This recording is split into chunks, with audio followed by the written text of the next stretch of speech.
ಸಂತೋಷ. ಯಾಕಂದ್ರೆ ಬೆಂಗಳೂರು ನಗರದ ಅಭಿವೃದ್ಧಿ ಬಗ್ಗೆ, ಜನರ ಸಮಸ್ಯೆ ಬಗ್ಗೆ ಯಾರೇ ಇರಲಿ, ನಮ್ಮ ಪಕ್ಷದವರಾಗ್ಲಿ ವಿರೋಧ ಪಕ್ಷದವರಾಗ್ಲಿ, ಚರ್ಚೆ ಮಾಡುವ ಸಂದರ್ಭದಲ್ಲಿ ಇದು ಬೆಂಗಳೂರು ನಗರಕ್ಕೆ ಲಾಭ ಆಗುತ್ತೆ ಹೊರತು ಇದರಿಂದ ಯಾವುದು ನಷ್ಟ ಆಗುವುದಿಲ್ಲ. ಆದ್ರೆ ನನಗೆ ಆಶ್ಚರ್ಯ ಯಾಕೆ ಅಂದ್ರೆ, ನಮ್ಮ ತೇಜಸ್ವಿ ಸೂರ್ಯ ಅವರು ಮೊದಲ ಬಾರಿಗೆ ತಮ್ಮ ಕೋಮುವಾದಿ ಅಜೆಂಡಾವನ್ನು ಬಿಟ್ಟು ಹಿಂದೂ ಮುಸಲ್ಮಾನ್ ಅಂತ ರಾಜಕೀಯ ಮಾಡ್ತಾ ಇದ್ದಿದ್ದವರು ಹಲಾಲು, ಹಿಜಾಬು, ಹರಾಮು, ಜಟ್ಕಾ ಬಿಟ್ಟು ಎಂತ ಸಂದರ್ಭದಲ್ಲಿ, ಯಾಕಂದ್ರೆ ಅವರ ಒಂದು ದೊಡ್ಡ ರೆಕಾರ್ಡೇ ಇದೆ, ಯಾವ ಸಂದರ್ಭದಲ್ಲಿ ಕೋಮುವಾದಿ ವಿಷವನ್ನು ಕಾರ್ತಾ ಇದ್ರು ಅಂದ್ರೆ, ಯಾರು ಇರ್ತಾರೋ ಯಾರು ಸತ್ತೋಗ್ತಾರೋ, ಕೋವಿಡ್ ಸಂದರ್ಭದಲ್ಲಿ ಯಾರಿಗೂ ಗೊತ್ತಿರ್ಲಿಲ್ಲ, ನಮಗೂ ಗೊತ್ತಿರ್ಲಿಲ್ಲ, ನಿಮ್ಗೂ ಗೊತ್ತಿರ್ಲಿಲ್ಲ, ಇವತ್ತು ಇದೀವಿ ನಾಳೆ ಇರ್ತೀವೋ ಇಲ್ವೋ ಅಂತ ಸಂದರ್ಭದಲ್ಲಿ ತಮ್ಮ ಕೋಮುವಾದಿ ಅಜೆಂಡಾವನ್ನು ಒಂದು ದೊಡ್ಡ ಮಟ್ಟದಲ್ಲಿ ವಿಷವನ್ನು ಕಾರಿ ಆವಾಗ ಒಂದು ಅಲ್ಪಸಂಖ್ಯಾತರನ್ನ ಟಾರ್ಗೆಟ್ ಮಾಡ್ತಕ್ಕಂಥ ಕೆಲಸ ಮಾಡಿದವರು ಅಂತವರು ಇವತ್ತು ಅದನ್ನು ಬಿಟ್ಟು ಬದಲಾವಣೆಯಾಗಿ ಬೆಂಗಳೂರು ನಗರದ ಅಭಿವೃದ್ಧಿ ಬಗ್ಗೆ ಮಾತನಾಡ್ತಾ ಇದ್ದಾರೆ. ಅದು ಶ್ಲಾಘನೀಯ. ಆದ್ರೆ ಇದು ಕಂಟಿನ್ಯೂ ಆಗ್ಬೇಕು ಅಂತ ನಾನು ಕೇಳ್ಕೊತೀನಿ ಅವ್ರಿಗೆ. ಮತ್ತೆ ವಾಪಸ್ ನೀವು ಬಿಟ್ಟು ಅಲ್ಲಿಗೆ ಹೋಗ್ಬೇಡ್ರಿ, ಇದೇ ರೀತಿಯಲ್ಲಿ ಕಂಟಿನ್ಯೂ ಮಾಡಿ, ಟೀಕೆ ಮಾಡಿ. ಸರ್ಕಾರಕ್ಕೆ ಟೀಕೆ ಮಾಡ್ತೀರಾ, ಸಂತೋಷ. ತಪ್ಪಿದ್ರೆ ನಾವು ತಿಟ್ಕೋತೀವಿ, ನೀವು ತಪ್ಪು ಹೇಳಿದ್ರೆ ನೀವು ಸರಿ ಮಾಡ್ಕೊಳ್ರಿ.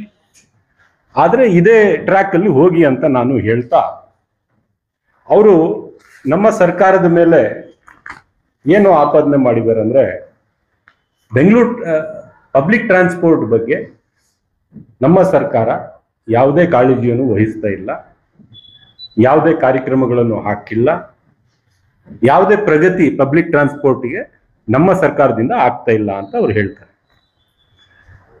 ತೇಜಸ್ವಿ ಸೂರ್ಯ ಅವರಿಗೆ ನಾನು ಹೇಳೋದು, ಏನ್ ಹೇಳಕ್ ಬಯಸ್ತೀನಿ ಅಂದ್ರೆ, ನೀವು ಅತಿ ಹೆಚ್ಚು ಟೀಕೆ ಮಾಡಿರ್ತಕ್ಕಂಥ ನಮ್ಮ ಸರ್ಕಾರದ ಒಂದು ಕಾರ್ಯಕ್ರಮ, ಅದೇನು ಗ್ಯಾರಂಟಿ ಕಾರ್ಯಕ್ರಮ, ಅದರಲ್ಲಿ ಒಂದೇ ಒಂದು ಸ್ಕೀಮ್, ಶಕ್ತಿ ಸ್ಕೀಮ್ ಅಂತ ಏನಿದೆಯಲ್ಲ, ಆ ಶಕ್ತಿ ಸ್ಕೀಮಿನ ಪರಿಣಾಮ ಏನಿದೆ ಅಂದ್ರೆ, ಅವ್ರು ಅರ್ಥ ಮಾಡ್ಕೋಬೇಕು, 48 lakh daily trips BMTC buses ಅಲ್ಲಿ ಇವತ್ತು ನಡೀತಾ ಇದೆ.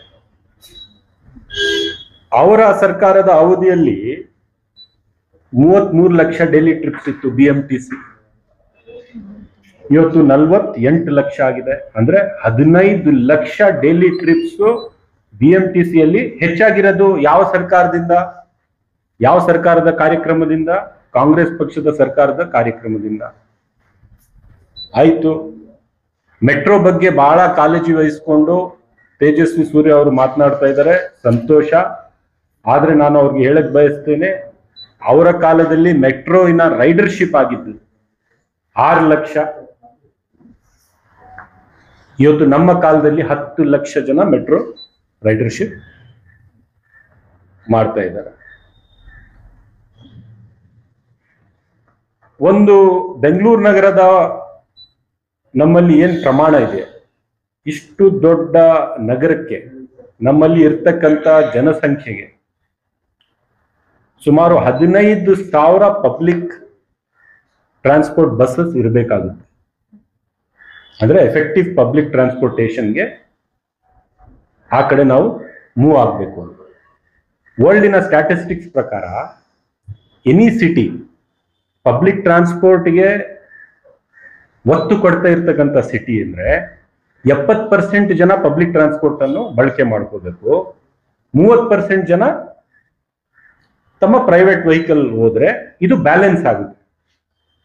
ಅಂದ್ರೆ ಇವತ್ತು ನಾವು 50-50 ಅಲ್ಲಿದ್ದೀವಿ. 50% ಜನ ಪಬ್ಲಿಕ್ ಟ್ರಾನ್ಸ್ಪೋರ್ಟ್ ಬಳಕೆ ಮಾಡ್ತಾರೆ, 50% ಜನ ತಮ್ಮ ಖಾಸಗಿ ವಾಹನಗಳನ್ನು ಬಳಕೆ ಮಾಡ್ತಾ ಇದ್ದಾರೆ. ನಮ್ಮೆಲ್ಲರ ಗುರಿ ಏನಾಗ್ಬೇಕು ಅಂದ್ರೆ ಈ 50 ಇರೋದು 70 80ಕ್ಕೆ ತಗೊಂಡು ಹೋದ್ರೆ ಆವಾಗ ಸಿಟಿಯನ್ನ ನಾವು ಟ್ರಾಫಿಕ್ ಪ್ರಾಬ್ಲಮ್ನ ನಾವು ಎಲ್ಲೋ ಒಂದ್ ಕಡೆ ಒಂದು ಇದು ಮಾಡ್ಬೋದು. ಆದ್ರೆ ನಾನು ಕೇಳದ್ ಬಯಸೋದು ಸೂರ್ಯರವರಿಗೆ ತಮ್ಮ ಸರ್ಕಾರ ಇದ್ದಾಗ ಇದರ ಬಗ್ಗೆ ಗಮನ ಕೊಟ್ಟಿದ್ರ? ತಮ್ಮ ಸರ್ಕಾರ ಇದ್ದಾಗ ಇದ್ರ ಬಗ್ಗೆ ಒಂದು ಪ್ರಶ್ನೆ ಕೇಳಿದ್ರ? ಡಬಲ್ ಮಾಡೋಣ ಬನ್ನಿ ಅಂತ ನೀವು ಒಂದು ಕರೆ ಕೊಟ್ಟಿದ್ರ?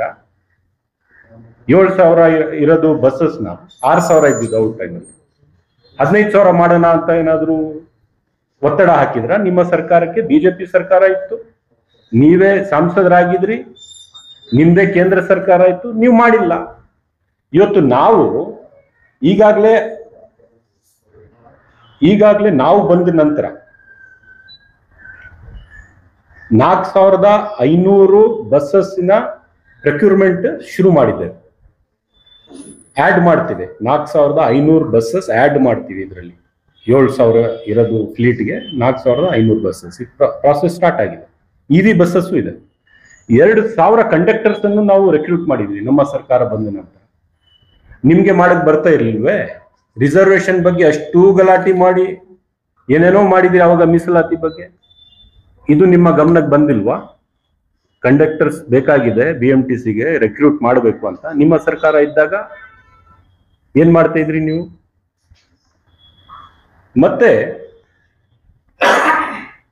ಇವತ್ತು ನೀವು ನಮ್ಮನ್ನು ಕೇಳಿದ್ರಿ, ಏನ್ ಮಾಡ್ತಾ ಇದ್ರಿ ಪಬ್ಲಿಕ್ ಟ್ರಾನ್ಸ್ಪೋರ್ಟ್ ಬಗ್ಗೆ ಅಂತ ಕೇಳಿದ್ರಿ. ನಮ್ಮ ಸರ್ಕಾರ ಇದ್ದಾಗಲೇ ಮೆಟ್ರೋ ವೈಟ್ ಫೀಲ್ಡ್ ವರ್ಗೂ ಕನೆಕ್ಟ್ ಮಾಡಿದ್ದೀವಿ, ಎಲೆಕ್ಟ್ರಾನಿಕ್ ಸಿಟಿ ವರ್ಗೂ ಕನೆಕ್ಟ್ ಮಾಡಿದ್ದೇವೆ. ಪೆರಿಫೆರಿಯಲ್ ರಿಂಗ್ ರೋಡ್ ಕಳೆದ 25 ವರ್ಷದಿಂದ ನೆನಗುದಿಗೆ ಬಿದ್ದಿದೆ. ನೀವು ಈ ಕಳೆದ 25 ವರ್ಷದಲ್ಲಿ 18 ವರ್ಷ ಸುಮಾರು ನಿಮ್ಮ ಸರ್ಕಾರನೇ ಇತ್ತಲ್ಲ ತೇಜಸ್ವಿ ಸೂರ್ಯ ಅವರೇ. ಪೆರಿಫೆರಿಯಲ್ ರಿಂಗ್ ರೋಡ್ ಬಗ್ಗೆ ನೀವು ಒಂದು ಸಂಸದರಾಗಿ ಎಷ್ಟು ಬಾರಿ ನಿಮ್ಮ ಸರ್ಕಾರ ಇದ್ದಾಗ ನೀವು ಮಾತನಾಡಿದ್ರಿ, ಮುಖ್ಯಮಂತ್ರಿಗಳನ್ನು ಭೇಟಿ ಮಾಡಿ ಪ್ರೆಷರ್ ಮಾಡಿದ್ರಿ. ಪೆರಿಫೆರಿಯಲ್ ರಿಂಗ್ ರೋಡ್ ಆದ್ರೆ 73 ಕಿಲೋಮೀಟರ್ ಪೆರಿಫೆರಿಯಲ್ ರಿಂಗ್ ರೋಡ್ ಆದ್ರೆ ಬೆಂಗಳೂರಿನ ಎಸ್ಟಿಮೇಟೆಡ್ 40% ಟ್ರಾಫಿಕ್ ಸಿಟಿ ಒಳಗಡೆ ಬರದೇ ಬೇಕಾಗಿಲ್ಲ, ಹೊರಗಡೆಯಿಂದಾನೇ ಸಂಚಾರ ಮಾಡಬಹುದು. ನೀವು ಸಂಸದರಾಗಿದ್ರಲ್ಲ, 2ನೇ ಬಾರಿ ಆಗಿದ್ದೀರಿ. ನೀವು ಯಾಕೆ ಪೆರಿಫೆರಿಯಲ್ ರಿಂಗ್ ರೋಡ್ ಬಗ್ಗೆ ಇಷ್ಟು ದಿವಸದಲ್ಲಿ ಒಂದೇ ಒಂದು ಮಾತು ಆಡಿಲ್ಲ? ಸ್ಟ್ರಾಂಗ್ ವಾಟರ್ ಡ್ರೈನ್ಸ್ ಎಲ್ಲಿದ್ದಾವೆ? ಆ ಬಫರ್ ಝೋನ್ ಅಲ್ಲಿ ರೋಡ್ ಮಾಡ್ತೀವಿ ಅಂತ ಕಾರ್ಯಕ್ರಮ ಹಾಕೊಂಡಿದ್ದೀವಿ. ನೀವು ಹಾಕೋಬೋದಿತ್ತಲ್ಲ. ನಿಮ್ಮಂತ ಕಾಳಜಿ ಇರ್ತಕ್ಕಂಥ ಒಬ್ಬ ದೊಡ್ಡ ಸಂಸದ ನಿಮ್ಮ ಸರ್ಕಾರಕ್ಕೆ ಸಲಹೆ ಕೊಡ್ಬೋದಿತ್ತು. ಮೆಟ್ರೋ ಎಲ್ಲೆಲ್ಲಿ ಹೋಗ್ತಾ ಇದೆ ಡಬಲ್ ಡೆಕ್ಕರ್ ಮಾಡ್ತೀವಿ ಅಂತ ನಾವು ಹೇಳಿದ್ದೇವೆ. ರೋಡ್ ಕೂಡ ಮಾಡ್ತೀವಿ ಅಂತ ಎಲಿವೇಟೆಡ್ ಹೇಳಿದೀವಿ, ಅದೇ ಮೆಟ್ರೋ ಪಿಲ್ಲರ್ಸ್ ಅಲ್ಲಿ. ನೀವು ಕೂಡ ಮಾಡಬಹುದಿತ್ತು. ನೀವ್ ಯಾಕೆ ಆ ಕಾರ್ಯಕ್ರಮ ಹಾಕೊಂಡಿದ್ರು? ನಾನು ಏನ್ ಹೇಳಕ್ಕೆ ಬಯಸ್ತಾ ಇದ್ದೀನಿ ಅಂದ್ರೆ,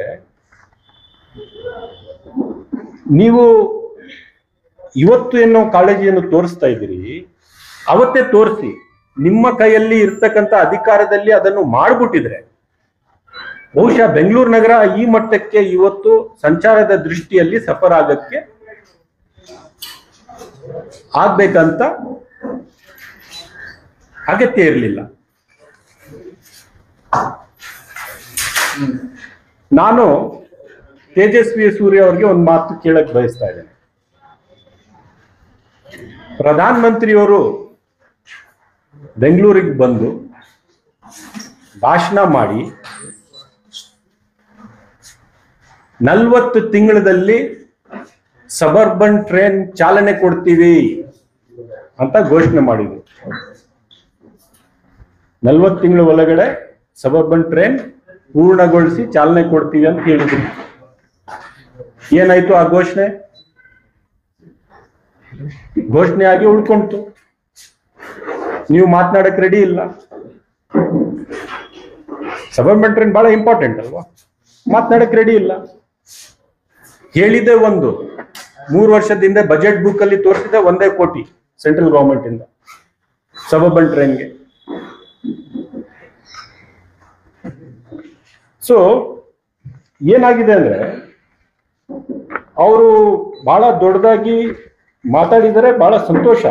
ಆದ್ರೆ ಒಂದ್ ಮಾತು ಅವ್ರಿಗೆ ಮತ್ತೆ ನಾನು ಕೇಳಕ್ ಬಯಸ್ತೇನೆ. ಯೆಲ್ಲೋ ಲೈನ್, ಮೆಟ್ರೋಯಿನ yellow line, Jayanagar to electronic city ರೆಡಿಯಾಗಿ 1 ವರ್ಷ ಚಾಲನೆ ಮಾಡೋದಕ್ಕೆ ನಮ್ಮಿಂದ ಸಾಧ್ಯವಾಗಿಲ್ಲ. ಯಾಕೆ ಸಾಧ್ಯವಾಗಿಲ್ಲ ಅಂದ್ರೆ ಕೋಚಸ್ ಇರಲಿಲ್ಲ. ಕೋಚಸ್ ಸಪ್ಲೈ ಮಾಡ್ತಕ್ಕಂಥ ಜವಾಬ್ದಾರಿ ಕೇಂದ್ರ ಸರ್ಕಾರಕ್ಕಿತ್ತು. ನೀವೇ ತೇಜಸ್ವಿ ಸೂರ್ಯ ಅವರೇ, ನೀವೇ MP ಆಗಿದ್ರಿ. ಮತ್ತೆ ಜಯನಗರ್ ಟು ಎಲೆಕ್ಟ್ರಾನಿಕ್ ಸಿಟಿ ಇದೆಯಲ್ಲ, ತೇಜಸ್ವಿ ಸೂರ್ಯ ಅವರ ಮತಕ್ಷೇತ್ರಕ್ಕೆ ಬರುತ್ತೆ.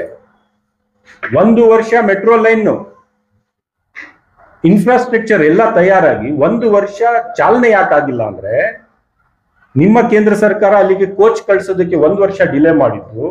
ಆ 1 ವರ್ಷದಲ್ಲಿ ಎಷ್ಟು ಜನ ಪ್ರೈವೇಟ್ ವಾಹನವನ್ನು ಹೊಂದ್ಕೊಂಡಿರ್ಬೋದು, ಎಷ್ಟು ಪ್ರೈವೇಟ್ ವಾಹನ ಎಕ್ಸ್ಟ್ರಾ ಬೆಂಗಳೂರು ನಗರದ ರೋಡ್ ಬಂದಿರಬಹುದು. ಇದಕ್ಕೆ ಹೊಣೆ ಯಾರು? ಕೇಂದ್ರ ಸರ್ಕಾರ ಮತ್ತೆ ತೇಜಸ್ವಿ ಸೂರ್ಯ ಅವರಲ್ವಾ? ಆವಾಗ ಯಾಕೆ ಸುಮ್ಮನೆ ಇದ್ರಿ? ನಮ್ಮ ಮೇಲೆ ನೀವು ಮಾತಾಡ್ತಾ ಇದ್ರಿ, ಮೇಕ್ ಇನ್ ಇಂಡಿಯಾ ಅಂತ ಹೇಳ್ತಾ ಇದ್ರಿ. 11 ವರ್ಷದಲ್ಲಿ ಇವತ್ತು ಕೂಡ ಚೈನಾಯಿಂದ ತಯಾರಾಗಿರ್ತಕ್ಕಂಥ ಕೋಚಸ್ ಇವತ್ತು ನಾವು ಮೆಟ್ರೋಗೆ ಬಳಕೆ ಮಾಡ್ಕೋಬಹುದು. ಇವತ್ತು ಉತ್ತರ ಕರ್ನಾಟಕಕ್ಕೆ ಒಂದು ಮೆಟ್ರೋ ಕೋಚ್ ಮ್ಯಾನುಫ್ಯಾಕ್ಚರಿಂಗ್ ಫ್ಯಾಕ್ಟರಿ ಕೊಡಿ. ಯಾಕೆ ಕೊಡೋದಿಲ್ಲ? ಯಾಕೆ ಇಲ್ಲಿ ಮ್ಯಾನುಫ್ಯಾಕ್ಚರ್ ಮಾಡೋದಿಲ್ಲ? ನಮ್ಮ ರಾಜ್ಯದ ಯುವಕರಿಗೆ ಉದ್ಯೋಗ ಯಾಕೆ ಸೃಷ್ಟಿ ಆಗಬಾರದು? ನೀವು ಅದನ್ನು ಮಾಡೋದಕ್ಕೆ ರೆಡಿ ಇಲ್ಲ. ನಮ್ಮ ಮೇಲೆ ಹೇಳ್ತಾ ಇದ್ದೀರಿ ಪಬ್ಲಿಕ್ ಟ್ರಾನ್ಸ್ಪೋರ್ಟ್ ಬಗ್ಗೆ ನಿಮ್ಗೆ ಆಸಕ್ತಿ ಇಲ್ಲ ಅಂತ. ಇವತ್ತು ಬ್ಲೂ ಲೈನ್ ಚಾಲನೆ ಕೊಟ್ಟಿದ್ದೀವಿ. Silk board to KR Puram ವೇಗವಾಗಿ ನಡೀತಾ ಇದೆ ಕೆಲಸ. ಪಿಂಕ್ ಲೈನ್ ನಡೀತಾ ಇದೆ. ಬನ್ನರ್ಘಟ್ಟ ಟು ನಾಗವಾರ ವೇಗವಾಗಿ ನಡೀತಾ ಇದೆ. ನಾವು ಎಂದಿಗೂ ಬೆಂಗಳೂರು ನಗರದ ಅಭಿವೃದ್ಧಿ ಬಗ್ಗೆ ಆಗಲಿ, ಬೆಂಗಳೂರು ನಗರದ ಇನ್ಫ್ರಾಸ್ಟ್ರಕ್ಚರ್ ಬಗ್ಗೆ ಆಗಲಿ ನಾವು ಎಂದು ಡಿವಿಯೇಟ್ ಆಗಿದವರಲ್ಲ, ಕಡೆಗಣಿಸಿದವರಲ್ಲ. ನೀವು ಏನ್ ಮಾಡಬೇಕಾಗಿತ್ತು ಅಂದ್ರೆ, ನಾನು ಟನಲ್ಗೆ ಬರ್ತೇನೆ, ಆದ್ರೆ ನೀವು ಏನ್ ಮಾಡಬೇಕಾಗಿತ್ತು ಅಂದ್ರೆ ಮೆಟ್ರೋ ಫೇಸ್ 3 OR ಇಂದ JP Nagar to Hebbal, Sarjapur to Hebbal 3A 3B ಎಲ್ಲ ಇವತ್ತಿಗೂ ಕೂಡ ಅಪ್ರೂವಲ್ ಪೆಂಡಿಂಗ್ ಇದೆ. ಎಲ್ಲಿ? ಕೇಂದ್ರ ಸರ್ಕಾರದಲ್ಲಿ. ನಿಮ್ಮ ಕರ್ತವ್ಯ ಅಲ್ವಾ ನೀವು ಹೋಗಿ ಅಲ್ಲಿ ಅಪ್ರೂವಲ್ ಮಾಡಿಸ್ಕೊಡೋದು. ಇಲ್ಲಿಗೆ ಬಂದು ನೀವು ಡೈಲಿ ನಮ್ಮ ಮೇಲೆ ಅಟ್ಯಾಕ್ ಮಾಡಿಬಿಟ್ರೆ ಅಲ್ಲಿಂದ ಅಪ್ರೂವಲ್ ಬರಕ್ ಸಾಧ್ಯನಾ? ಸೊ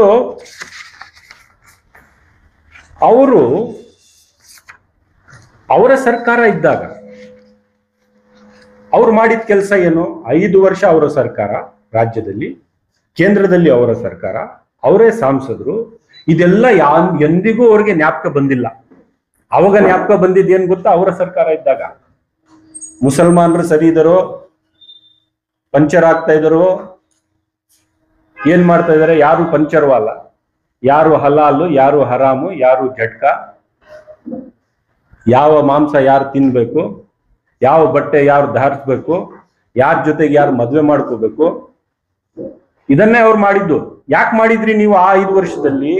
ನಿಮ್ಮ ಸರ್ಕಾರಕ್ಕೆ ಒಂದೇ ಒಂದು ಭೇಟಿ, ನಿಮ್ಮ ಮುಖ್ಯಮಂತ್ರಿಗಳಿಗೆ ಭೇಟಿ ಮಾಡಿ ಬೆಂಗಳೂರು ನಗರದ ಯಾವ ನೀವು ಇಶ್ಯೂಸ್ ಇವತ್ತು ತೆಗೆದುಕೊಂಡಿದ್ದೀರಿ ಆ ಇಶ್ಯೂಸ್ ಬಗ್ಗೆ ಮುಖ್ಯಮಂತ್ರಿಗಳಿಗೆ, ಅಂದಿನ ಮುಖ್ಯಮಂತ್ರಿ ಬಿಜೆಪಿಯ ಮುಖ್ಯಮಂತ್ರಿ ಅವರಿಗೆ ಯಾಕೆ ಭೇಟಿ ಮಾಡಿ ಒತ್ತಾಯ ಮಾಡಿಲ್ಲ ಅಂದ್ರೆ ಜನರು ಜಾಗೃತರಾಗಿರ್ತಾರೆ. ನೀವು ಅವತ್ತು ಯುವಕರನ್ನ ದಾರಿ ತಪ್ಪಿಸಿದ್ರಿ ಹಿಂದೂ ಮುಸಲ್ಮಾನ್ ಅಂತ ಹೇಳಿ.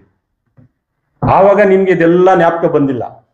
ಟ್ರಾಫಿಕ್ ಸಮಸ್ಯೆನೂ ಬಂದಿಲ್ಲ, ರಸ್ತೆ ಗುಂಡಿನೂ ಬಂದಿಲ್ಲ, ಮೆಟ್ರೋ ವಿಸ್ತೀರ್ಣ ಬಗ್ಗೆ ನಿಮ್ಗೆ ಇದಿರ್ಲಿಲ್ಲ, ಸಬರ್ಬನ್ ಟ್ರೈನ್ ಬಗ್ಗೆ ಏನಿಲ್ಲ.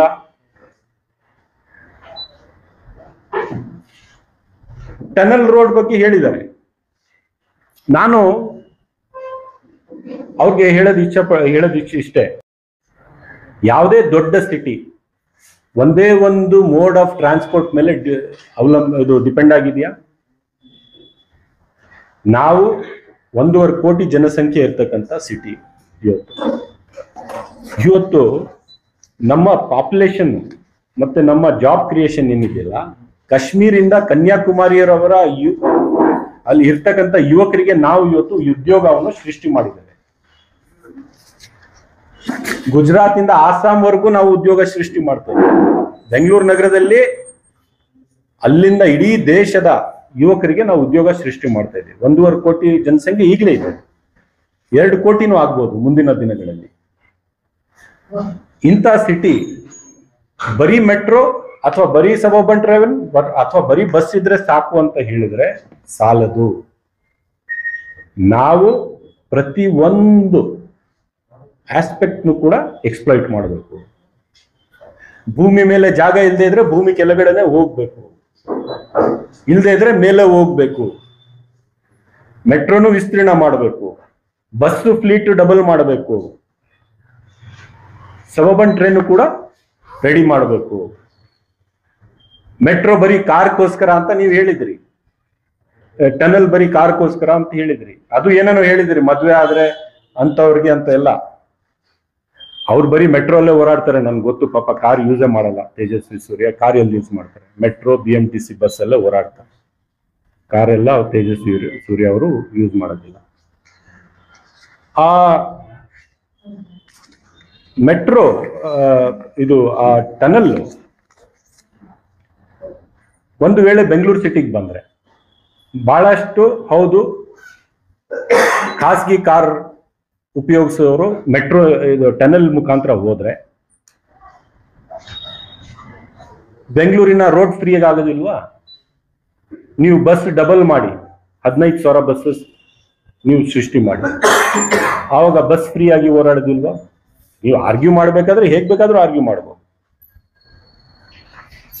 ಅವ್ರು ಏನ್ ಹೇಳಿದ್ದಾರೆ?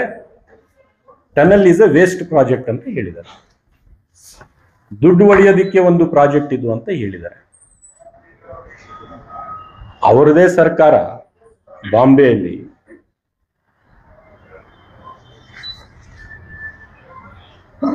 $18,000 ಕೋಟಿಗೆ ವರ್ಸೋಯಿಂದ ಬಾಂದ್ರಾವರೆಗೂ ಮತ್ತೆ ಕೋಸ್ಟಲ್ ರೋಡ್ 18,000 ಕೋಟಿ 13,000 ಕೋಟಿ ಇದೇ ತರದ್ದು ಕಾರ್ಯಕ್ರಮ ಎಲ್ಲ ಹಾಕೊಂಡ್ರು. ಅಲ್ಲಿನೂ ನಾವು ಹೇಳ್ಬೋದಲ್ಲ, ನೀವು ಮಾಡಿರೋದಿದ್ದು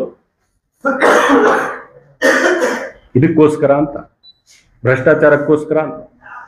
ನಿಮ್ಮ ಸರ್ಕಾರ ಮಾಡಿದ್ರೆ ಅದು ಅಭಿವೃದ್ಧಿ, ನಮ್ಮ ಸರ್ಕಾರ ಮಾಡಿದ್ರೆ ಅದು ಭ್ರಷ್ಟಾಚಾರ. ನಾನು ಒಂದು ಮಾತು ಹೇಳಕ್ ಬಯಸ್ತೇನೆ. ಅವರದೇ ಸರ್ಕಾರದ, ಕೇಂದ್ರ ಸರ್ಕಾರದ surface transport minister Nitin Gadkari ಅವರು ಟನಲ್ ಬಗ್ಗೆ ಏನ್ ಹೇಳಿದ್ದಾರೆ ಬೇಕಾದ್ರೆ ವಿಡಿಯೋ ತೋರಿಸ್ತೇನೆ ನಾನು. ಅವರು ಟನಲ್ ಬಗ್ಗೆ ನಿತಿನ್ ಗಡ್ಕರಿ ಅವರು ಹೇಳ್ತಾರೆ, union road transport minister Nitin Gadkari has recommended 2 major infrastructure solutions to tackle Bangalore persistent traffic woes: tunnel road and triple layered flyover. ಇದು ಯಾರು ಹೇಳಿರೋದು? ಬೇಕಾದ್ರೆ ನಾನು ವಿಡಿಯೋ ತೋರಿಸ್ತೇನೆ. ವಿಡಿಯೋ ಹೇಳಿರೋದು ಕೂಡ ಹೇಳ್ತಾ ಇದ್ದೀನಿ. बड़े शहरों में भी हमको ये जो बंगलोर कर्नाटक से मुख्यमंत्री मिले थे, तो मैंने एक बार उनको 2 आइडिया दी थी कि बंगलोर में जमीन के अंदर से टनल बनाए और उससे ग्रेनाइट निकलेगा, वो भी नीचे और ऊपर कैसे। उन्होंने मुझे प्रपोजल दिया कि आपकी योजना पर आप अध्ययन करके करिए। दूसरा, जहाँ एक ब्रिज है वहाँ 3 लेयर, अभी हम चेन्नई में बना रहे हैं, पूना में 50,000 करोड़ के ब्रिज बना रहे हैं, तो कुछ जैसे दिल्ली हुआ, दिल्ली में हम लोग 1 लाख करोड़ रुपए के काम दिल्ली NCR में कर रहे हैं, और अभी दिल्ली को प्रदूषण से मुक्त करने के लिए और हमने अध्ययन शुरू किया है और एक अच्छा प्लान बनाया। ನಾನೇನ್ ಹೇಳ್ತಾ ಇದ್ದೇನೆ ಅಂದ್ರೆ, ಈಗ ನಾವು ಯಾರ ಮಾತು ಕೇಳಬೇಕು? ನಿತಿನ್ ಗಡ್ಕರಿ ಅವರು ಹೇಳಿದ್ದಾರೆ, ಮಾನ್ಯ ಮುಖ್ಯಮಂತ್ರಿಗಳಿಗೆ, ಕರ್ನಾಟಕದ ಮುಖ್ಯಮಂತ್ರಿಗಳಿಗೆ ನಾನು ಸಲಹೆ ಕೊಟ್ಟಿದ್ದೀನಿ ಅಂತ ಹೇಳಿದ್ದಾರೆ. ಮತ್ತೆ ಏಪ್ರಿಲ್ 9, ಇದೇ ವರ್ಷದ ಏಪ್ರಿಲ್ 9ಗೆ ಮತ್ತೆ ಹೇಳ್ತಾರೆ, ಬೆಂಗಳೂರಿನ ಟ್ರಾಫಿಕ್ ಸಮಸ್ಯೆ ನಿವಾರಣೆ ಆಗ್ಬೇಕಾದ್ರೆ ಟನಲ್ ಅಗತ್ಯ, ಟ್ರಿಪಲ್ ಲೇಯರ್ ಫ್ಲೈಓವರ್ಸ್ ಅಗತ್ಯ ಅಂತ ನಿತಿನ್ ಗಡ್ಕರಿ ಅವರು ಹೇಳ್ತಾರೆ. ನೀವು ಯಾರು ಸರಿ ಅಂತ ನಮ್ಗೆ ಹೇಳ್ಬಿಡ್ಬೇಕು ಅವರೇ. ನಿತಿನ್ ಗಡ್ಕರಿ ಅಂತ ಅನುಭವಸ್ಥ, ಕಳೆದ 10 ವರ್ಷಗಳಲ್ಲಿ ಮೋದಿ ಸರ್ಕಾರದ ಟ್ರಾನ್ಸ್ಪೋರ್ಟ್ ಮಿನಿಸ್ಟರ್, ಅವ್ರು ಸರಿನಾ ಅಥವಾ ನೀವ್ ಸರಿನಾ? ಅವ್ರಕ್ಕಿಂತ ಇಂಟೆಲೆಕ್ಚುಯಲ್ ನೀವು ಜಾಸ್ತಿ ಆಗಿದ್ರೆ ನೀವು ಬಹಳ ಬುದ್ಧಿವಂತರು ಅಂತ ಎಲ್ಲರಿಗೂ ಗೊತ್ತಿದೆ. ಆದ್ರೆ ಬುದ್ಧಿ ಸೆಲೆಕ್ಟಿವ್ಲಿ ಉಪಯೋಗಿಸ್ತೀರಿ ಅಂತಾನು ಎಲ್ಲರಿಗೂ ಗೊತ್ತಿದೆ. ಬಹಳ ಬುದ್ಧಿವಂತರು, ನೀವು ಮೇಧಾವಿ, ಒಪ್ಕೊಳ್ಳೋಣ. ಆದ್ರೆ ನಿಮ್ಮ ಮಿನಿಸ್ಟರ್ ಹೇಳ್ತಾ ಇದ್ರಲ್ಲ, ಅವ್ರ ವಿರುದ್ಧ ನೀವು ಹೇಳಿ, ನಿಮ್ಗೆ ಏನೋ ಗೊತ್ತಿಲ್ಲ ಸುಮ್ನೆ ಹೇಳ್ಬೇಡ್ರಿ ಅಂತಾದ್ರೂ ಹೇಳಿ. 10 ವರ್ಷ ಏನು ಗೊತ್ತಿಲ್ಲದೆ ಇರೋರ್ಗೆ, ಏನು ಅನುಭವ ಇಲ್ಲದೆ ಇದ್ರೆ ಅಂತ ಒಬ್ಬ ನಿತಿನ್ ಗಡ್ಕರಿ ಅಂತ ಒಬ್ಬ ಮಿನಿಸ್ಟರ್ನ ನೀವು ಇಟ್ಕೊಂಡಿದ್ದೀರಾ ಅಂತ ನನ್ನ ಪ್ರಶ್ನೆ. ಸೊ ಏನಾಗಿದೆ ಅಂದ್ರೆ, ಬಿಜೆಪಿಯ ಕೆಲವು ನಾಯಕರಿಗೆ ಮತ್ತು ವಿಶೇಷವಾಗಿ ಬಿಜೆಪಿಯವರಿಗೆ ಬೆಂಗಳೂರು ನಗರದಲ್ಲಿ ಯಾವುದೇ ಬದಲಾವಣೆ ಆಗಕೂಡುದು, ಯಾವುದೇ ಇನ್ಫ್ರಾಸ್ಟ್ರಕ್ಚರ್ ಬರ್ಕೂಡುದು. ಒಂದು ಸಣ್ಣ ಉದಾಹರಣೆ, ನಮ್ಮ ಸರ್ಕಾರ ಇದ್ದಾಗ ಒಂದು ಬ್ರಿಡ್ಜ್ ಮಾಡ್ತೀವಿ, ಇಲ್ಲಿ ಚಾಲುಕ್ಯ ಸರ್ಕಲ್ ಇಂದ ಹೆಬ್ಬಾಳ್ ಫ್ಲೈಓವರ್ ದಾಟಿ ಮುಂದೆ ಹೋಗುತ್ತೆ ಅಂತ ನಾವು ಒಂದು ಪ್ರಪೋಸಲ್ ಕೊಟ್ವಿ. ಸರಿನೋ ತಪ್ಪೋ? ನಮ್ಮ ಒಂದು ಸೊಲ್ಯೂಷನ್, ನಮ್ಮ ಒಂದು ಪ್ರಪೋಸಲ್ ಅದು ಸ್ಟೀಲ್ ಬ್ರಿಡ್ಜ್ ಅಂತ ನೀವು ಹೆಸರು ಕರೆದಿದ್ರಿ. ತಪ್ಪಿದ್ರೆ ತಪ್ಪು ಅಂತ ನೀವು ಹೇಳಿ. ಬಿಜೆಪಿಯವರು ಎಲ್ಲರೂ ವಿರೋಧ ಮಾಡಿದ್ರು, ಇದು ಸರಿ ಇಲ್ಲ ಅಂತ ಹೇಳಿ ಬಿಜೆಪಿಯವರೆಲ್ಲ ವಿರೋಧ ಮಾಡಿದ್ರು. ಅದನ್ನು ನಿಲ್ಲಿಸ್ಬೇಕು ಅಂತ ಹೋರಾಟ ಮಾಡಿದ್ರು, ನಾವು ನಿಲ್ಸಿದ್ವಿ. ಆಮೇಲೆ ನೀವು ವಿರೋಧ ಮಾಡಿದವರು, ಹೋರಾಟ ಮಾಡಿದವರು, ನೀವೇ ಅಧಿಕಾರಕ್ಕೆ ಬಂದಾಗ ಅದಕ್ಕೊಂದು ಸೊಲ್ಯೂಷನ್ ಕೊಡ್ಬೇಕಾಗಿತ್ತು ಇಲ್ವೋ? ನಾವು ಮಾಡೋದನ್ನು ಸರಿ ಇಲ್ಲ ಅಂತೀರಿ, ನೀವೇನಾದ್ರೂ ಮಾಡಿದ್ದೀರಾ? ಅದು ಇಲ್ಲ. ಇವತ್ತು ಕೂಡ ಹೆಬ್ಬಾಳ್ ಫ್ಲೈಓವರ್ ದಾಟಬೇಕಾದ್ರೆ ಅರ್ಧ ಗಂಟೆ ಅಲ್ಲಿ ಟ್ರಾಫಿಕ್ ಅಲ್ಲಿ ನಿಂತಿರ್ಬೇಕು, ಸೊಲ್ಯೂಷನ್ ಇಲ್ಲ. ಅಲ್ಲಿಗೆ ನಾವು ಏನೋ ಎಕ್ಸ್ಪ್ಯಾನ್ಷನ್ ಮಾಡೋಣ ಅಂತ ಹಣ ಮೀಸಲಿಟ್ರೆ ಅದನ್ನು ಕೂಡ ನಿಮ್ಮ ಸರ್ಕಾರ ಬಂದ್ಮೇಲೆ ಬೇರೆ ಬೇರೆ ಕಡೆ ನೀವು ಹಂಚ್ಕೊಂಡ್ರಿ ಆ ಹಣ. ಗ್ರೇಟರ್ ಬೆಂಗಳೂರು ಅಥಾರಿಟಿ ಮಾಡಿದ್ವಿ, BBMP ಇಂದ ಬೆಂಗಳೂರು ನಗರದ ಯಾವುದೇ ಒಂದು ಸಮಸ್ಯೆಗೆ ಸಹಾಯ ಆಗ್ತಾ ಇಲ್ಲ. ಬೆಂಗಳೂರು ನಗರ ಜನರ ಆಕಾಂಕ್ಷೆಗಳಿಗೆ ಒಂದು ಒಳ್ಳೆ ಇನ್ಫ್ರಾಸ್ಟ್ರಕ್ಚರ್ ಕೊಡ್ಬೇಕಾದ್ರೆ BBMP ಇಂದ ಅಂತೂ ಸಹಾಯ ಆಗ್ತಾ ಇಲ್ಲ. ಒಂದು ಮಳೆ ಬಿದ್ದರೆ ಅರ್ಧ ಬೆಂಗಳೂರು ಮುಳುಗೋಗುವ ಪರಿಸ್ಥಿತಿ, ರಸ್ತೆ ಗುಂಡಿ ಕೂಡ ಮುಚ್ಚುವುದಕ್ಕೆ BBMP ಇಂದ ಸಾಧ್ಯವಾಗ್ತಾ ಇಲ್ಲ ಅಂತ ನಾವು ಗ್ರೇಟರ್ ಬ್ಯಾಂಗ್ಳೂರ್ ಆಕ್ಟ್ ಅನ್ನು ತಂದು ಬೆಂಗಳೂರಿನ ಆಡಳಿತ ಸುಧಾರಣೆ ಆಗ್ಬೇಕು, ಮರು ವಿಂಗಡಣೆ ಆಗ್ಬೇಕು, ಅಧಿಕಾರ ಜನರ ಹತ್ರ ಇರಬೇಕು ಅಂತ ಒಂದು ದೊಡ್ಡ ಪ್ರಯತ್ನ ನಾವು ಮಾಡಿದ್ದೇವೆ. ಆ ಪ್ರಯತ್ನದಲ್ಲಿ ಎಲ್ಲಾ ಪಕ್ಷದ ಸಹಕಾರವನ್ನು ನಾವು ತೆಗೆದುಕೊಂಡು ಮಾಡಿದ್ದೇವೆ. ಅದಕ್ಕೂ ನೀವು ವಿರೋಧ ಮಾಡ್ತೀರಿ. ನೀವು ಕೈ ಜೋಡಿಸೋದು ಯಾವಾಗ? ನೀವು ಕೈ ಜೋಡಿಸೋದು ಯಾವಾಗ? ನೀವು ಮಾಡ್ಬೇಕಾಗಿ ಸಂಸದರಾಗಿ ನೀವು ಮಾಡ್ಬೇಕಂತ ಕೆಲಸಗಳು ಯಾವುದು? ಇವತ್ತು ನಾನು ತೇಜಸ್ವಿ ಅವ್ರಿಗೆ ಹೇಳ್ತೇನೆ, ಸೂರ್ಯ ಅವರೇ, ಬನ್ನಿ ನಾವೆಲ್ಲ ಕೈ ಜೋಡಿಸೋಣ ಬೆಂಗಳೂರು ನಗರದ ಅಭಿವೃದ್ಧಿಗೋಸ್ಕರ. ಈಗ ಬೆಂಗಳೂರು ನಗರಕ್ಕೆ ಏನ್ ಬೇಕಾಗಿದೆ? ಬೆಂಗಳೂರು ನಗರಕ್ಕೆ 15,000 ಬಸ್ ಬೇಕು. ಬೆಂಗಳೂರು ನಗರಕ್ಕೆ 414 ಕಿಲೋಮೀಟರ್ ಮೆಟ್ರೋ ನೆಟ್ವರ್ಕ್ ಬೇಕು. ಬೆಂಗಳೂರು ನಗರಕ್ಕೆ ಸಬರ್ಬನ್ ಟ್ರೈನ್ ಎಫೆಕ್ಟಿವ್ ಆಗಿ ನೆಟ್ವರ್ಕ್ ಆಗ್ಬೇಕಾಗಿದೆ. ಟನಲ್ ಆಗ್ಬೇಕು, ಎಲಿವೇಟೆಡ್ ಕಾರಿಡಾರ್ಸ್ ಕೂಡ ಆಗ್ಬೇಕು. ಎಲ್ಲಾ ರೀತಿಯಲ್ಲಿ ಬೆಂಗಳೂರು ನಗರದ ಸಂಚಾರ ಯಾವುದೇ ದಟ್ಟಣೆ ಇಲ್ಲದೆ ಮಾಡ್ಬೇಕಂತ ಪರಿಸ್ಥಿತಿಗೆ ನಾವು ಇವತ್ತು ಬರಬೇಕು. ಬನ್ನಿ ಕೇಂದ್ರ ಸರ್ಕಾರಕ್ಕೆ ಹೋಗೋಣ. ಮೆಟ್ರೋ ಇವತ್ತು ಎಷ್ಟಿದೆ, ಡಬಲ್ ಫ್ಲೀಟ್ ಮಾಡಿ ಅಂತ ಹೇಳೋಣ. ಇರೋದೇ ನೆಟ್ವರ್ಕ್ ಮೆಟ್ರೋಗೆ ಇವತ್ತು 6 ನಿಮಿಷಕ್ಕೆ ಒಂದು ಟ್ರೈನ್ ಬರ್ತಾ ಇದೆ, ಮೆಟ್ರೋ ಕೋಚ್ 6 ನಿಮಿಷಕ್ಕೆ. ನಮ್ಮ ಟೆಕ್ನಾಲಜಿ ನೋಡಿದ್ರೆ 90 ಸೆಕೆಂಡ್ಗೆ ಒಂದು ಕೋಚ್ ಬಂದ್ರು ನಮ್ಮ ಹತ್ರ ಅವಕಾಶ ಇದೆ. 90 ಸೆಕೆಂಡ್. ಈಗ ಬರ್ತಾ ಇರೋದು ಎಷ್ಟು? 6 ನಿಮಿಷಕ್ಕೆ ಫ್ರೀಕ್ವೆನ್ಸಿ. ನೀವು ಕೇಂದ್ರ ಸರ್ಕಾರದಿಂದ ಎಕ್ಸ್ಟ್ರಾ ಕೋಚಸ್ ಕೊಡಿಸಿ 2 ನಿಮಿಷಕ್ಕಾದ್ರೂ ಮಾಡೋಣ. 2 ನಿಮಿಷಕ್ಕೆ ಒಂದು ಟ್ರೈನ್ ಬರ್ಬೇಕಪ್ಪ. ನೀವು ಅದ್ರ ಬಗ್ಗೆ ಮಾತಾಡ್ತಾ ಇಲ್ಲ. ಯಾವುದೇ ರೀತಿಯ ಇಶ್ಯೂ ಅಲ್ಲಿ ತೆಗೆದುಕೊಳ್ಳಲ್ಲ. ಇವ್ರ ಪರಿಸ್ಥಿತಿ ಏನಾಗಿದೆ ಅಂದ್ರೆ, ಬೆಂಗಳೂರಿಗೆ ಬಂದು ಗಲಾಟೆ ಮಾಡೋದು, ಡೆಲ್ಲಿಗೆ ಬಂದು ಸುಮ್ಮನೆ ಇರೋದಲ್ಲಿ, ಡೆಲ್ಲಿಗೆ ಹೋಗಿ ಸುಮ್ಮನೆ ಇರೋದು. ಇವರು ಡೆಲ್ಲಿಗೆ ಹೋಗಿ ಗಲಾಟೆ ಮಾಡಿ ಬೆಂಗಳೂರಿಗೆ ಬಂದು ನಮ್ಮೆಲ್ಲರಿಗೂ ವಿಶ್ವಾಸಕ್ಕೆ ತಗೋಬೇಕಾಗಿತ್ತಲ್ಲ. ಅಲ್ಲ, ಎಲ್ಲ ಗಲಾಟೆ ಇವ್ರದ್ದು ಬೆಂಗಳೂರಲ್ಲೇ. ಅವರ ಸರ್ಕಾರದಿಂದ ಒಂದೇ ಒಂದು ಡಿಮ್ಯಾಂಡ್ ಮಾಡೋದಿಲ್ಲ, ಒಂದೇ ಒಂದು ಕಾರ್ಯಕ್ರಮ ತಗೊಂಡು ಹೋಗೋದಿಲ್ಲ. ಇವತ್ತು ಬೆಂಗಳೂರು ನಗರದ ಕಾಂಟ್ರಿಬ್ಯೂಷನ್ ಕೇಂದ್ರ ಸರ್ಕಾರಕ್ಕೆ ನಾವು 4.5 ಲಕ್ಷ ಕೋಟಿ ನಮ್ಮ ರಾಜ್ಯದ ತೆರಿಗೆ ಕೊಡೋದು ಹೊರತುಪಡಿಸಿ ಇವತ್ತು 42% IT ಎಕ್ಸ್ಪೋರ್ಟ್ಸ್ ಇದೆಯಲ್ಲ, ಬೆಂಗಳೂರು ನಗರದಿಂದ ಆಗ್ತಾ ಇದೆ ಇಡೀ ದೇಶದ. ಆ ಟ್ಯಾಕ್ಸ್ ಎಲ್ಲಿಗೆ ಹೋಗುತ್ತೆ? ಕೇಂದ್ರ ಸರ್ಕಾರಕ್ಕೆ ಹೋಗುತ್ತೆ.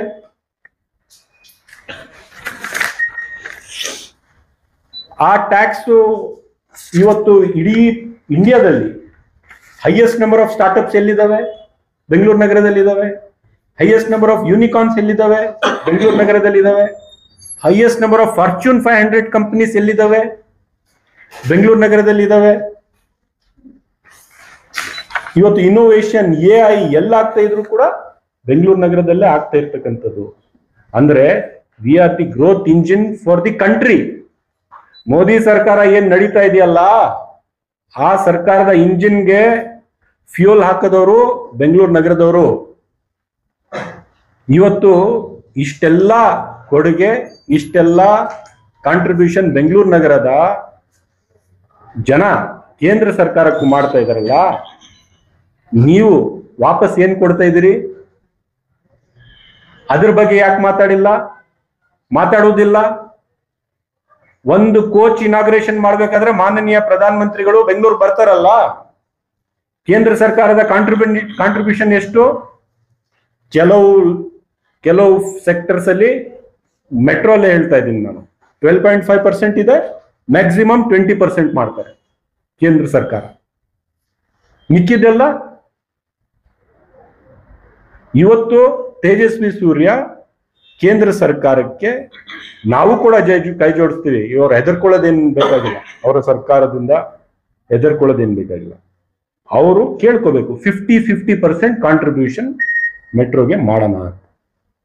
ಯಾಕಂದ್ರೆ we are not any other city. ನಾವು ಬೇರೆ ಸಿಟಿ ತರ ಅಲ್ಲ, ನಾವು the most contributing city in the country. ಉತ್ತರ ಭಾರತದ ಜನ ಕೂಡ ನಮ್ಮಲ್ಲಿ ಬಂದು ಉದ್ಯೋಗ ಪಡ್ಕೊಂಡು ಇಲ್ಲಿ ಬಹಳ ನೆಮ್ಮದಿಯಿಂದ ವಾಸಿಸ್ತಾ ಇದ್ದಾರೆ. ದೇಶದ ಪ್ರತಿಯೊಂದು ಭಾಗದಿಂದ ಇಲ್ಲಿ ಜನ ಬಂದು ನೆಲೆಸಿದ್ದಾರೆ. We are such A good city.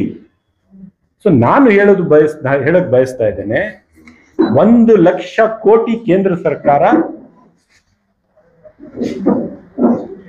Bengaluru ನಗರದ ಸಂಚಾರ ಇನ್ಫ್ರಾಸ್ಟ್ರಕ್ಚರ್ಗೆ ಹೂಡಿಕೆ ಮಾಡಬೇಕು. ಆ ಡಿಮ್ಯಾಂಡ್ ತೇಜಸ್ವಿ ಸೂರ್ಯ ಮಾಡಬೇಕು ಕೇಂದ್ರ ಸರ್ಕಾರದ ಮುಂದೆ. ಅದನ್ ಬಿಟ್ಟು ಡೈಲಿ ಇಲ್ಲಿ ಬಂದು ಹಿಟ್ ಅಂಡ್ ರನ್ ತರ ಏನೋ ಒಂದು ಅನೌನ್ಸ್ ಮಾಡೋದು, ಹೋಗ್ಬಿಡೋದು ಅಂದ್ರೆ ಇದರಿಂದ ನಗರಕ್ಕೇನು ಪ್ರಯೋಜನ? ಕನ್ಸ್ಟ್ರಕ್ಟಿವ್ ರಾಜಕಾರಣ ಮಾಡಬೇಕು ಅಂದ್ರೆ ಬೆಂಗಳೂರು ನಗರದ ಹಿತದೃಷ್ಟಿ ಬಂದಾಗ ಯಾರು ಕೂಡ ರಾಜಕಾರಣ ಮಾಡಕೂಡದು. ಬಿಜೆಪಿಯವರಾಗ್ಲಿ, ಕಾಂಗ್ರೆಸ್ನವರಾಗ್ಲಿ, ಬೇರೆ ಪಕ್ಷದವರಾಗ್ಲಿ, ನಾವೆಲ್ಲ ಒಂದಾಗ್ಬೇಕು. ಅದಿಲ್ವಲ್ಲ. ಬಟ್ ಏನೇ ಆಗ್ಲಿ, ಒಂದು ಸಂತೋಷ ಏನಂದ್ರೆ ಅವರು ಕೋಮುವಾದಿ ವಿಷದ ಅಜೆಂಡಾ ಬಿಟ್ಟು ವಿಷಕಾರದನ್ನು ಸಮಾಜದಲ್ಲಿ ಬಿಟ್ಟು ಬೆಂಗಳೂರು ನಗರದ ಅಭಿವೃದ್ಧಿ ಬಗ್ಗೆ ರಾಜಕಾರಣಕ್ಕೋಸ್ಕರ ಆದ್ರೂ ಸಹ ಇದ್ರಲ್ಲೇ ರಾಜಕಾರಣ ಮಾಡಿ. ರಾಜಕಾರಣಕ್ಕೋಸ್ಕರ ನೀವು ಮಾತನಾಡ್ತಾ ಇದ್ದೀರಿ. ಯಾಕಂದ್ರೆ ನೀವು ನಿಜವಾಗ್ಲೂ ನಿಮ್ಮ ಉದ್ದೇಶ ಬೆಂಗಳೂರು ನಗರದ ಅಭಿವೃದ್ಧಿ ಆದ್ರೆ ಕೇಂದ್ರ ಸರ್ಕಾರಕ್ಕೆ ಹೋಗಿ ನೀವು ಒತ್ತಾಯ ಮಾಡ್ತಿದ್ರಿ ಇದೆಲ್ಲ ಆಗ್ಬೇಕು ಅಂತ. ಅದಿಲ್ಲ. ನಿಜವಾಗ್ಲೂ ನಿಮ್ಗೆ ಬೆಂಗಳೂರು ನಗರದ ಮೇಲೆ ಕಾಳಜಿ ಇದ್ದಿದ್ರೆ ನಿಮ್ಮ ಸರ್ಕಾರ ಇದ್ದಿದ್ದ ಟೈಮು ಕೂಡ ಇದೇ ರೀತಿ ನೀವು ಮಾತನಾಡಿ ಪ್ರಪೋಸಲ್ಸ್ ಕೊಡ್ತಾ ಇದ್ರಿ. ಅದು ನೀವು ಮಾಡಿಲ್ಲ. ಅಂದ್ರೆ ರಾಜಕಾರಣದ ಉದ್ದೇಶದಿಂದ ನೀವು ಈ ಸಬ್ಜೆಕ್ಟ್ ತಗೊಂಡಿದ್ರಿ. ಅದು ಕೂಡ ನಾನು ವೆಲ್ಕಮ್ ಮಾಡ್ತಾ ಇದ್ದೇನೆ ಅಂತ ನಾನು ಇವತ್ತು ಹೇಳಕ್ಕೆ ನಮ್ಮ ಸ್ನೇಹಿತರು ತೇಜಸ್ವಿ ಸೂರ್ಯ ಅವರಿಗೆ ಹೇಳಕ್ ಬಯಸ್ತಾ ಇದ್ದಾರೆ.